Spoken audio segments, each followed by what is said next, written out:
Telangana BJP నాయకురాలు కొంపల్లి మాధవీలత ఏది చేసినా కూడా సంచలనంగా మారుతుంది.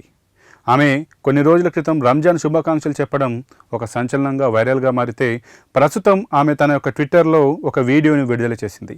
ఆ వీడియోలో ఆమె ఢిల్లీ ఎయిర్పోర్ట్లో వెళ్ళి అక్కడ అందరూ ప్రార్థన చేసుకునే మందిరంలో వెళ్ళి దుర్గా సూక్తం చదువుతూ ఆమె యొక్క భగవంతుని ప్రార్థించానంటూ కూడా ఒక వీడియోని అయితే విడుదల చేసింది. ఆ వీడియో ఇప్పుడు తెగ ట్రెండ్ అవుతుంది. ఇంతకీ ఆ వీడియో ఎందుకు ట్రెండ్ అవుతుంది అని మనం ఒకసారి గమనిస్తే మాత్రం ఆ వీడియోలో కొంతమంది ఇతర మతానికి చెందినటువంటి కొంతమంది మహిళలు కూడా ఉన్నారు.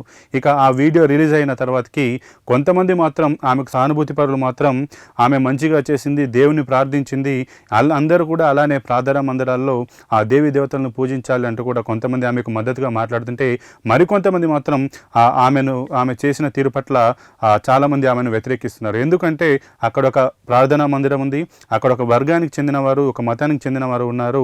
ఆ ప్రార్థనా మందిరంలో అందరూ కూడా ఆ సైలెంట్గా శాంతిముఖంగా అందరూ వారి యొక్క పూజలు చేసుకోవాలి.